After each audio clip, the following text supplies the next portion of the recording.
So I started a business about 12 years ago. It was a really small business, two of us, consultancy business and training business, really consulting in a sector that we knew. And the real challenges that we faced were doing things as smartly as possible and making sure we kept control of the costs at the same time as finding the right things for the customers. And I think one of the key learnings that we came up, the two of us, was to be quite brutal about things you're not very good at doing. So making sure that, for example, we weren't the greatest bookkeepers in the world. Make sure you get yourself a good accountant on board early on and don't get behind on those, so that you don't get defocused on gaining that business. So it's an obvious point, but if you haven't got customers, you haven't got revenue coming in the front door, you can build the most wonderful website, you can have the most wonderful brochure, you can have the most wonderful Excel spreadsheet for your accounts, but if you ain't got the revenue coming in at the front, then you're going to be lost. So that's what we spend a lot of time doing, networking frantically, getting ourselves good projects and consultancy projects, and then building up on that.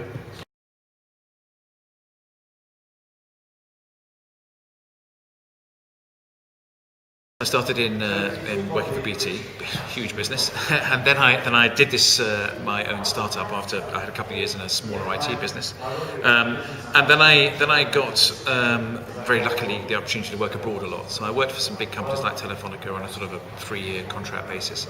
I always kept the business running in the background. My business partner kept it running, and I've gone back to using it a couple of times. And what I've done done since then is also become advisor to a couple of other businesses. So there's a Cambridge-based business, technology-based business that I've been advising, and there's a Dutch business which is in the area of mobile commerce and mobile payments that I've been involved in. So that's the way I am now, and a bit of a portfolio thing. And whilst I am the MD of Vonage itself in the UK is a relatively small business. We have 11 employees. We have to manage the turnover that we have, and I have to run it as my own, as my own business. So that's basically where I am.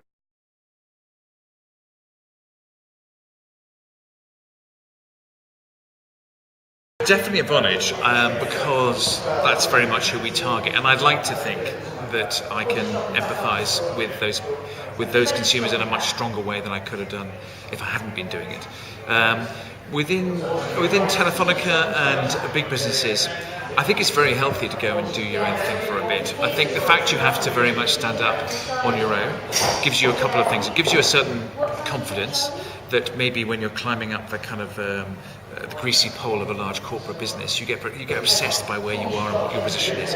Once you've gone out and you've run your own business, and there's literally two of you, and we had a bunch of associates who work with us, none of that matters. None of that matters at all. You sometimes pretend it matters when you're selling to a client, but none of it matters. And I think it's very healthy to have gone through that, because when you go back in to the big businesses, I think you're then maybe a little bit more humble and a little bit more realistic about what is important and what isn't.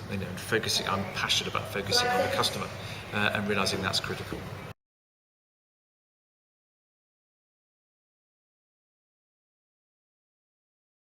I think being rigorous about your team, trying to recruit the best people, always difficult. There's no magic bullet to that, but being quite ruthless about cutting people out if they're not the right people.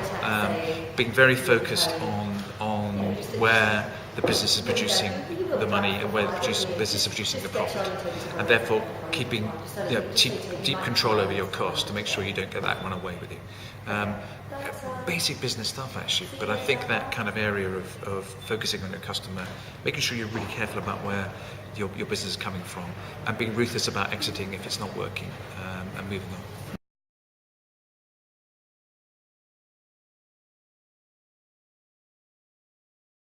Not to be too airy-fairy about it, it's almost being life-affirming, seeing the quality of some of the pictures being presented, particularly some of the age of some of the people presenting, the relative youth and the ideas they have. They're not all honed, they're not all perfect, they're not all, perhaps something you rush and put your money in, but it's just the energy and the ideas that are out there is great. I think really, so very enthusiastic about it, very enthusiastic.